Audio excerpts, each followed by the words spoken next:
Afternoon, everyone. Welcome to another 4 p.m. Bible study. My name is Jim Schaefer. I share with you every Tuesday and Thursday live on Facebook, and then the recorded lesson is posted on my Facebook page and on my YouTube channel. I welcome you today, whether you're here with us live or perhaps you're watching after the fact on one of the reruns. Today, we're going to continue our series on divine disruption, looking once again at Noah's Ark and all that encompasses. We are going to kind of take a little break today from the seriousness of our study, and we're going to do something that you have indicated that you like, and that is to take a little quiz. And so I invite you today, as we go through this lesson, as we ask the various questions, that you take the time to go ahead and respond in the chat. Now, you can do that whether you are live here or whether you're watching after the fact. The more that you participate, the more fun it is for everyone. And I encourage you to do that.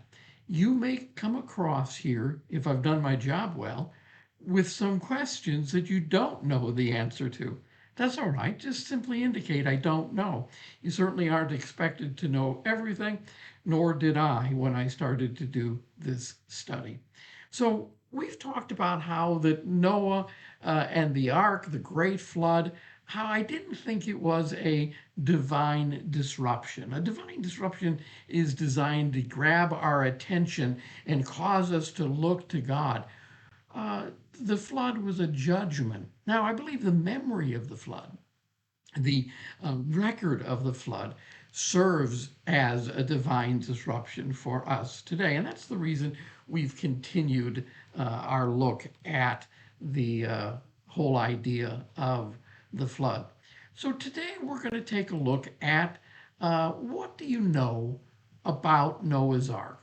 A very simple quiz about Noah and the ark, and we're going to take a look to see who's here, and I'm going to do my best today as we are doing this to be able to respond to you. That's always a challenge to see all of this happening live as well as keeping it all going. So I see Jackie Snyder is with us. Jeff Pugh is here. My wife is here. Charlene Herman is here. So we're going to go ahead and get started. Are you ready to go? Now, the first question is going to be fairly easy. The first question is, how many days did it rain? How many days did it rain? Now, this isn't too hard of a question. I think the vast majority of you are able to come up with the answer. Let's take a look and see what you're doing. Jeff has given us an answer. Charlene has given us an answer. Jackie's given us an answer. They have all given correct answers so far. I also see that Robin Sharkey is here. Welcome, Robin. And again, and Robin says, and Robin Sharkey. Yes, I saw you. So the answer is 40 days. Now, the Bible tells us here that in Genesis chapter 7, starting with verse 11 and 12, in the 600th year of Noah's life, in the second month, the 17th day of the month, on that day all the fountains of the deep were broken open, and the windows of heaven were open, and the rain was on the earth 40 days and 40 nights. Now, when we've heard this story, especially as children, the emphasis has always been on the 40 days and 40 nights. I want to share something with you today that I think is really important for us to understand.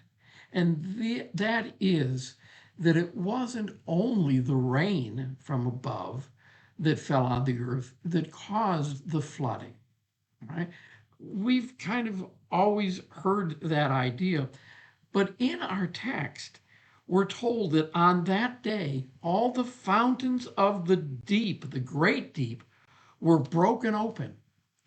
It is believed by creationists, by those who have studied Noah and the ark, that what actually is taking place is the underwater water reserves literally burst forth and erupted, bringing the water that is under the earth to the surface, which helped, along with the 40 days of rain that caused the flooding.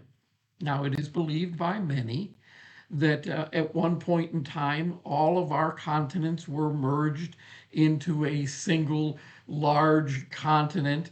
Scientists refer to that as Pangea.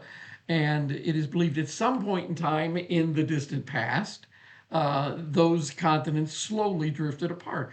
Creationists, on the other hand, believe it all took place during the time of Noah's great flood. As the waters from the deep open up and burst through the surface, it pushes the continents apart, creating upheaval, massive flooding, massive devastation, killing all life as we know it.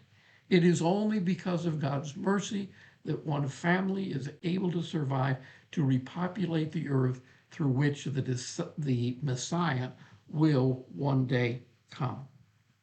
Now, many have wondered, where is this water under the earth? It's fascinating because science is demonstrating to us. In fact, I had just read an article, not more than a few months ago. I went and did a quick research into it and found an article from August of 2023. And here was the headline: Massive underground ocean discovered, containing 3 times more water than all of the oceans on the earth combined. There is an underwater ocean that contains 3 times the amount of water that exists on the surface beneath. Well, it's no wonder, as these waters come gushing forth, that suddenly we have flooding to the highest mountain. All right, let's move on with question number 2. Question number 2 is a little bit trickier. What does the word ark mean? What does the word ark mean? So go ahead and place your answer in the comments. I'll take a quick look here. You can see me looking. What does the word ark mean? Anybody have any idea? Don't get quiet on me now. This isn't any fun if you don't respond. Charlene says it's a container. It's good. Anybody else? And again, you don't have to be perfect here. Give me your best guess. While you're responding, Jeff says a giant boat. Well, that makes sense, doesn't it? The word ark in the Hebrew is the word Tevah. Looks like Teva, but it's pronounced Teba. Teba. And it literally means something one settles into. Now, that describes an ark. They're settling into the ark, all right? It's their protection.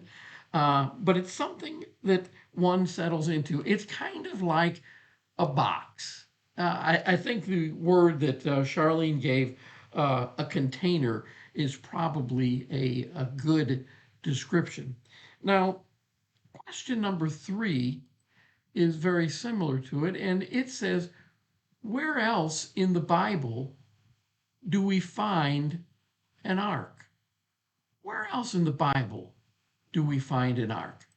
Go ahead and provide me with your answer there. Where else in the Bible do we find an ark? I'm going to go ahead and give you a few seconds to respond here. I'm going to bring my phone over here where I can take a look. A little bit simpler. I see Jan Belmont with us. Hey, Jan, welcome. All right, Jeff has given us an answer. Anybody else?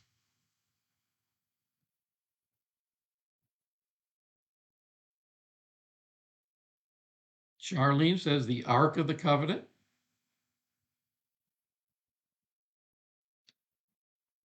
I see that Robin's having some trouble with connection.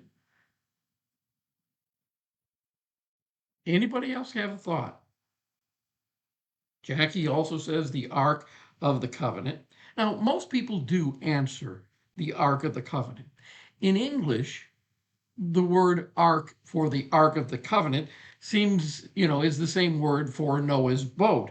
But in the Hebrew, the term for Ark of the Covenant is not Tebah, but Aron, A-R-O-N. Now, in this particular instance, it seems to be a box for inanimate objects. For example, in 2 Kings chapter 10, it's a chest for money, a treasure chest, all right? While in Genesis chapter 50, verse 26, it refers to Joseph's sarcophagus, what he's buried in. In Judges chapter 20, verse 27, it refers to the container or the ark, the Aron, that the Ten Commandments are placed in. So what we have here is two different words, teva or teba, which was a box with people or animals in it, while Aron is a box with any other type of treasure in it. But Jeff is right, because there is a second mention of a teba or ark besides Noah's ark, and that is the basket in which Moses as a baby is placed. All right, and he is able to survive the Nile River and all of that, and it's his ark of safety. So we see that word used twice in the Bible in reference to Noah and the big boat, and Moses, the little boat, all right, the basket. All right, let's move on to question number 4. Jeff says he learned that from me. Well, I'm glad you learned something, Jeff. Here's another question. Most of you, I think, will come up with the answer, but let's find out. What type of wood was the ark made of? Now, when I first posed this question, as I was preparing this, it was, what was the ark made of? And I just knew that some of you would come up and say it was made of wood.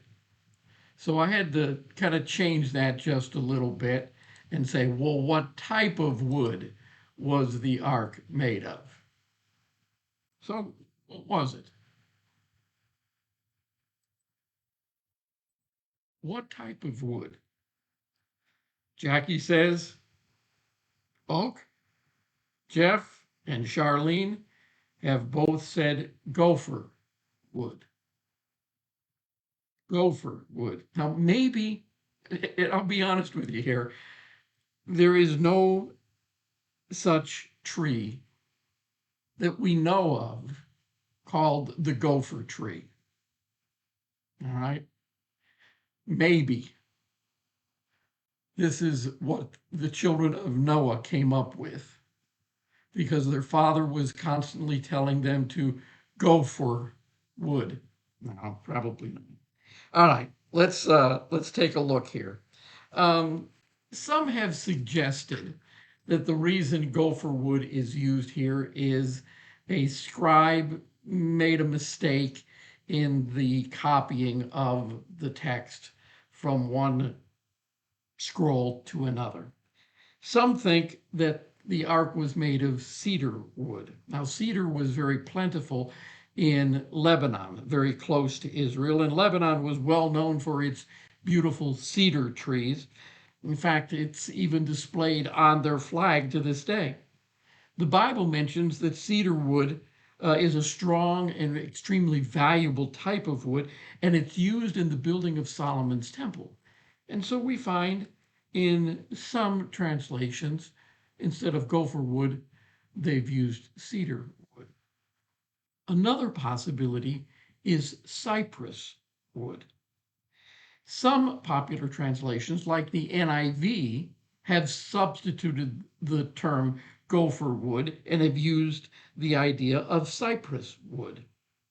Now, this is the line of thought that it was used for that. We know that this type of wood was used in seagoing vessels according to Ezekiel chapter 27, verse 6. And yet, the obvious question that we have to ask as we look at that is, if there are other mentions of cypress wood in the Bible, why is a different word used here in Genesis? Now, another possible explanation, and this is the one that I hold to, all right? The most probable explanation is that this gopher tree was an ancient tree that existed in the world prior to the flood, but no longer survives after the flood. Now, it's clear that the entire world is devastated by the flood, so it's very possible that this tree, along with others, perhaps did not survive the flood. Now, personally, the fact that gopher wood is said to be the wood that Noah uses helps me to believe in the trustworthiness of the Bible.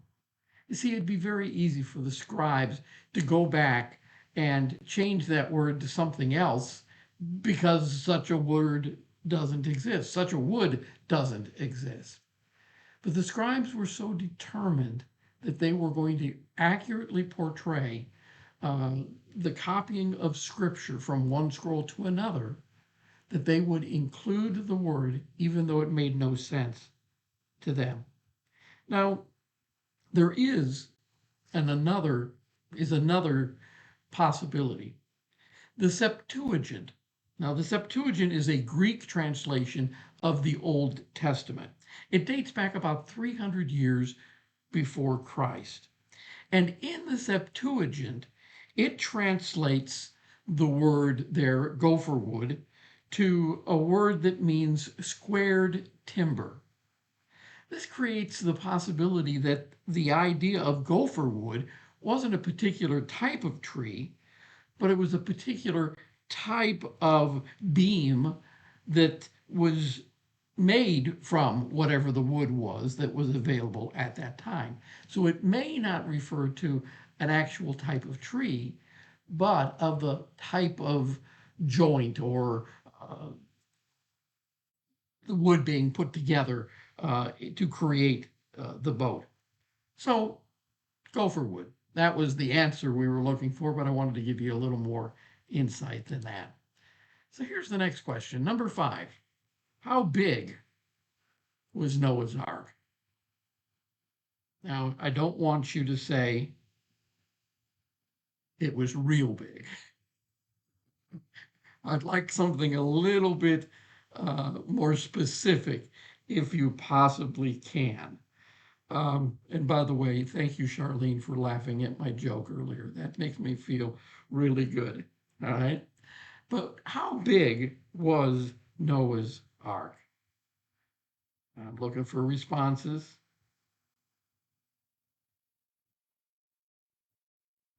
Some of you are running to your Bibles to take a look. Jackie says, I don't know. Thank you, Jackie. I appreciate that honesty. I wouldn't have been able to give you an accurate measurement either. Well, let me read you what the Bible says.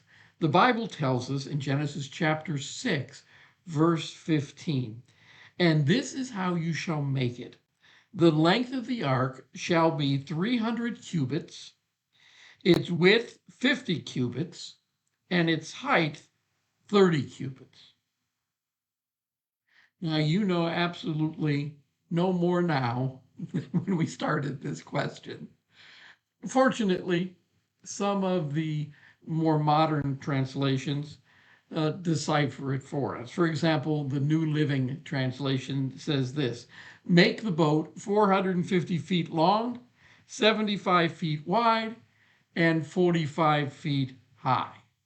So we're getting a better feel for the size of the ark. Now, that really brings us to question 6. And you may be already asking that question. What in the world is a cubit? What in the world is a cubit? So if you got any idea here, if you think you know what a cubit is, go ahead and respond for me in the comments. What is a cubit? Again, if you don't know, you can indicate, I don't know. Looking for a response. What is a cubit? Jeff has got an answer for me. Boy, you guys are smart. Jeff says roughly 18 inches from the elbow to the tip of the middle finger. Charlene says the measurement of elbow to hand, a guess, the really good guess, right? A cubit isn't really an exact standard of measurement. The word cubit comes from a Latin word, cubitum, which means elbow. So you're right on, Charlene. A cubit is measured from a man's elbow to the tip of his middle finger, from elbow to tip of the finger. Now, obviously, that size is going to vary depending upon the size of the man. And that's one of the reasons that we have difficulty in determining the exact measurement of Noah's Ark. Most believe, as Jeff has indicated there, that it's approximately, well, anywhere between 15 inches and 22 inches. Jeff, he took the middle ground there and said 18 inches. That's the reason why, depending upon who you're reading and what translation you're reading, the actual dimensions of the ark could vary. All right. Charlene says learning here. Perfect. That's exactly what we're trying to do with this. So question number 7.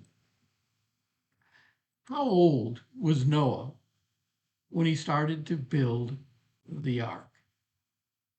How old was Noah when he started to build the ark? You can give me a guess what you think there.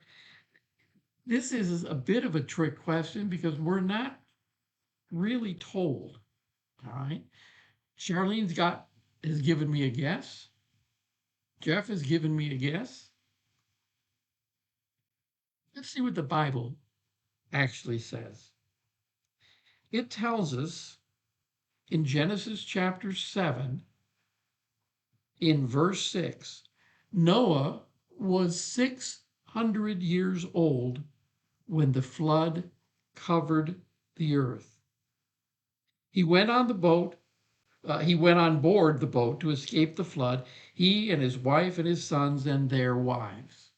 So we know that when the flood came, he was 600. Most believe that it took him 100 years approximately to build the ark. Therefore, he was in his 500s when he built the ark. So, Jeff, you did real good. Charlene, you're really close. And Jackie says probably in his hundreds. Well, you're right. It was in the hundreds. It was in the 500 range. So I think that's very, very good. Let's take a look at question 8 here. I've already shared the answer to this question in a previous video, but let's look at it again. Who was Noah's grandfather? Who was Noah's grandfather? Who was Noah's pappy? That's really what we're wanting to know here. So we'll give you a few seconds to come up with an answer if you can remember based upon a previous lesson.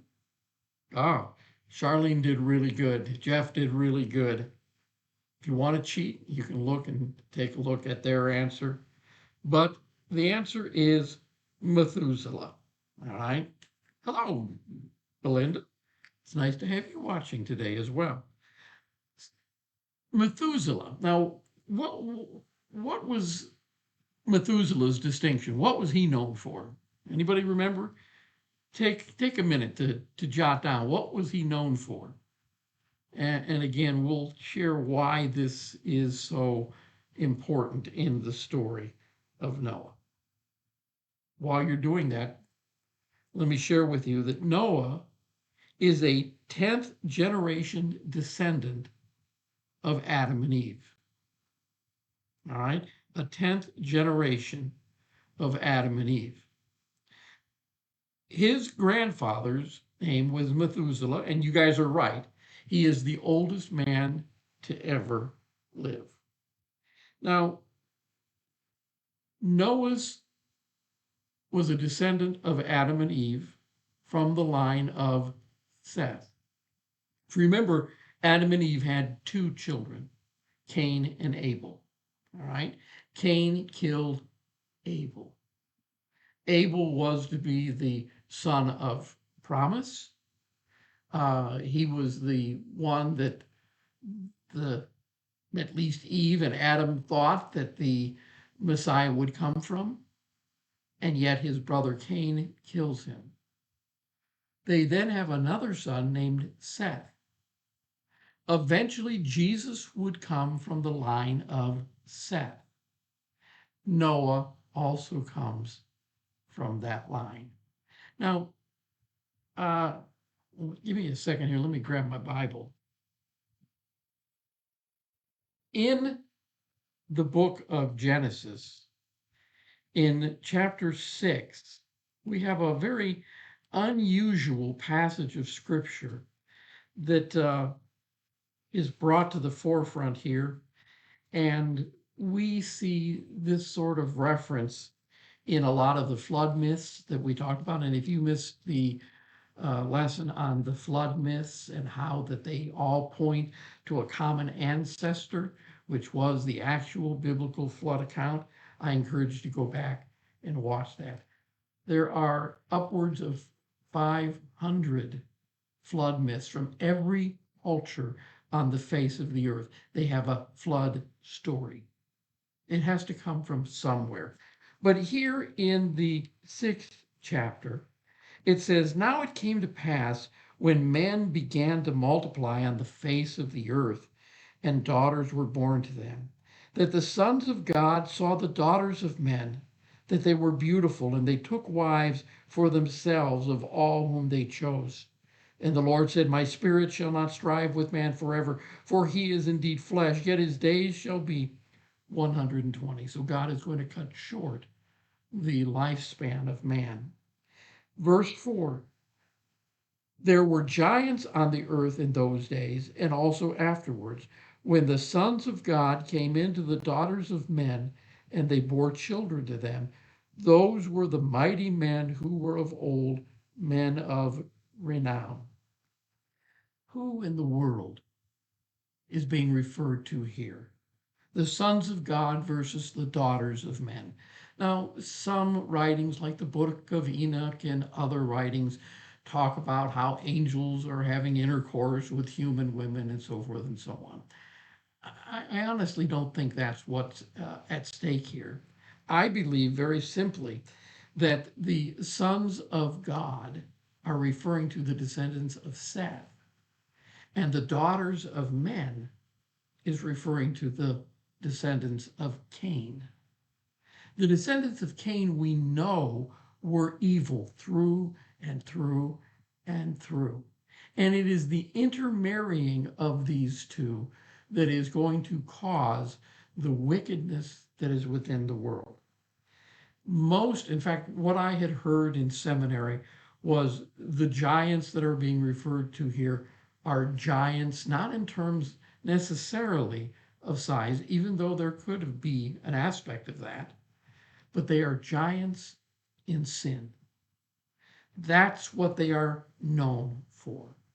Now, again, there are a lot of views, but what's interesting is while everyone is destroyed except for Noah and his descendants, when we come to the story of the two Israelite spies that go into the land of Canaan, they claim they see the descendants of the giants there, which would be impossible because they all would have perished in the flood.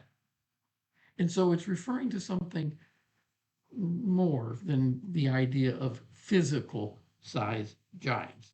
All right, I've went off track a little bit here.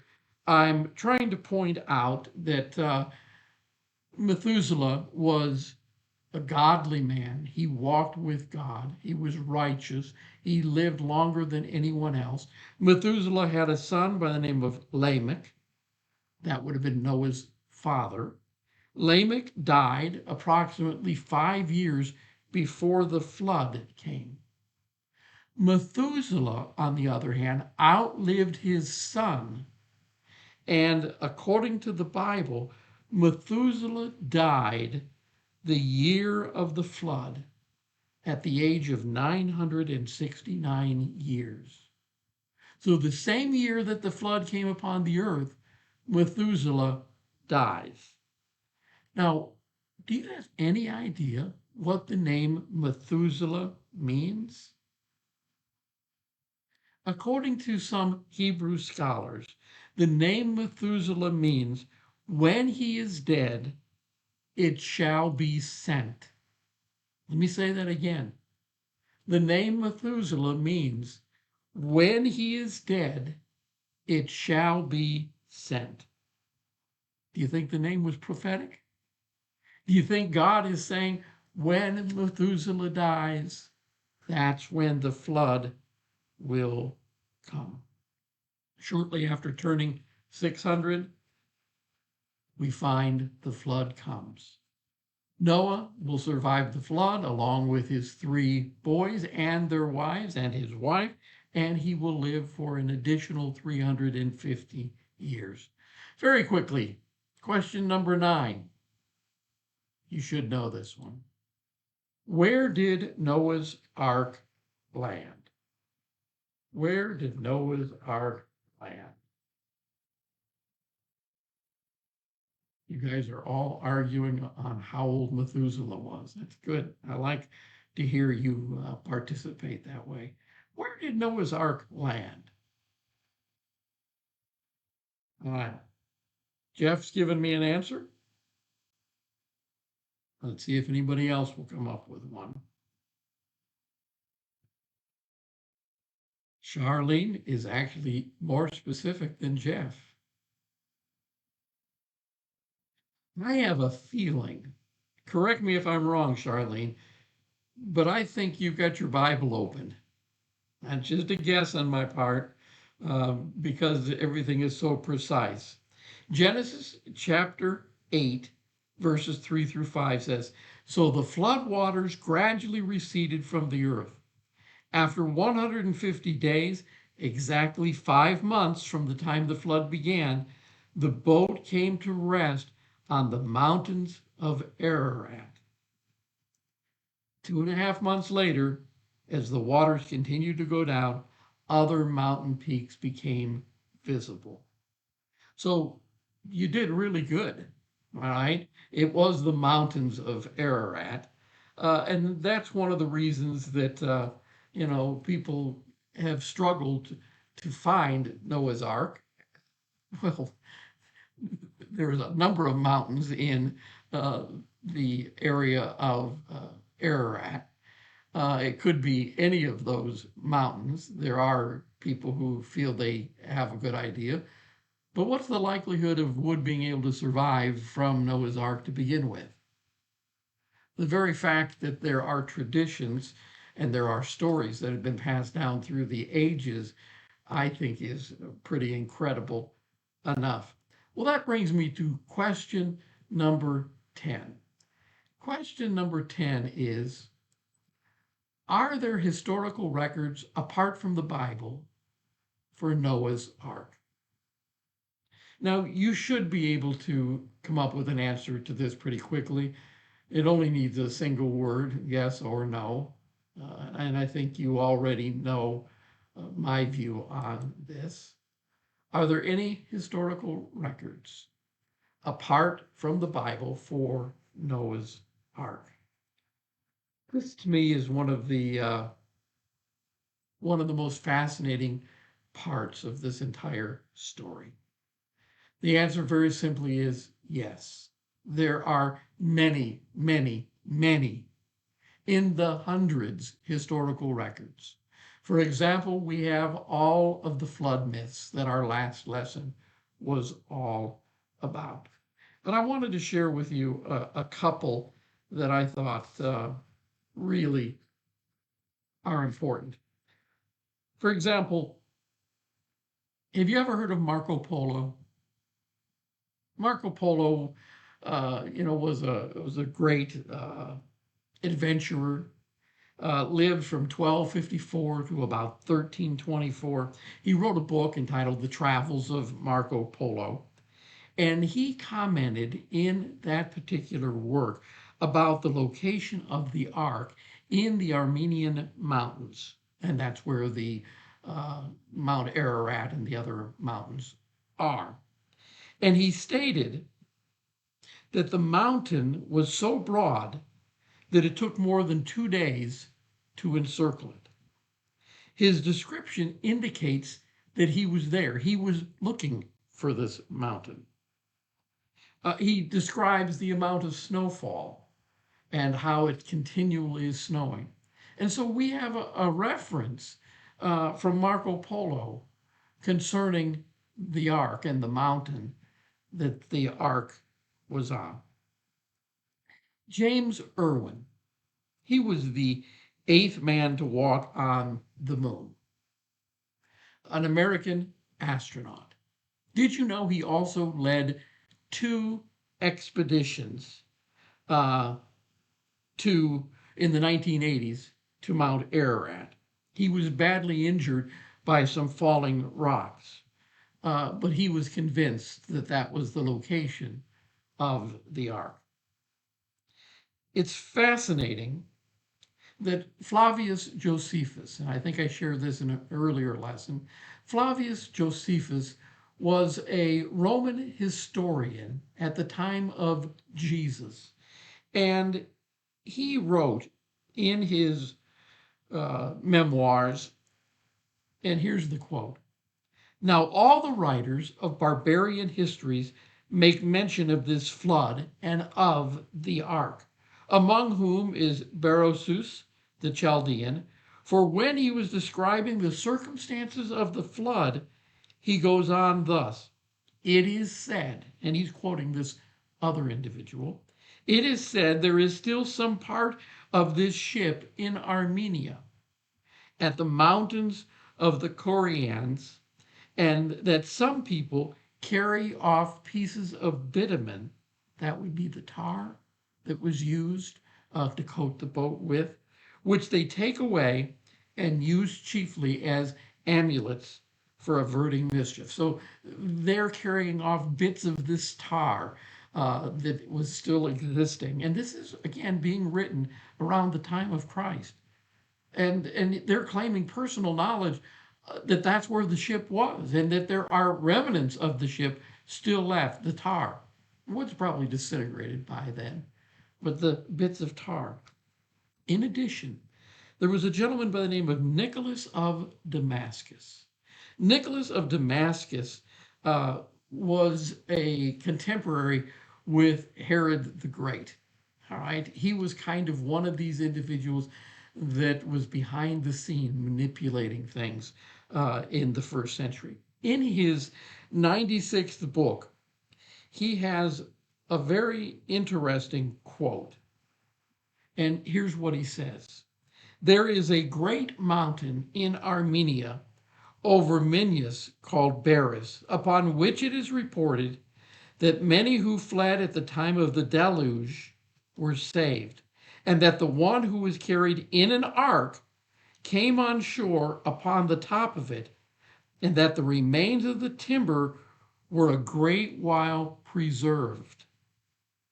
Now, this is indicating that the wood was there for a long period of time. It is insinuating that perhaps the wood is no longer there or no longer preserved. But then he adds these words: "This might be the man about whom Moses, the legislator of the Jews, wrote." And so here we have a Roman historian verifying again the story of Noah and the flood and the location of the ark on Mount Ararat. Again, I think that's absolutely incredible. And I thought it was worthwhile in sharing that with you today. All right, you get a bonus question. If any of you come up with the answer to this, I'm going to know you cheated. Who was the first baby born after the flood? Do we have any ideas? Who was the first baby born after the flood?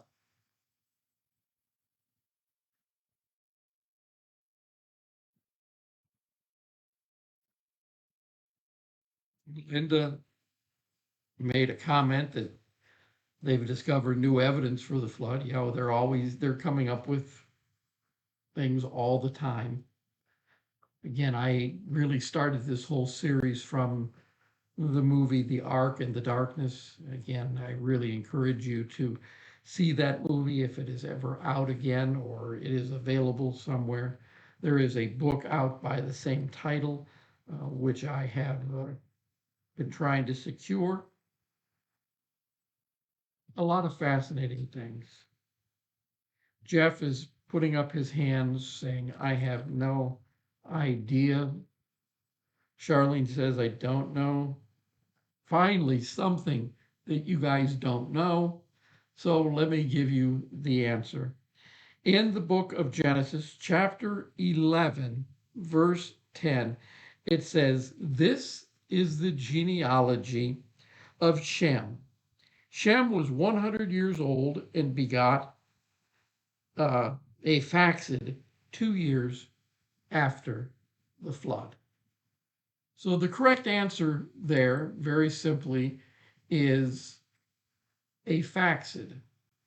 He is a descendant of Shem, one of Noah's sons, and he is born approximately 2 years after the flood.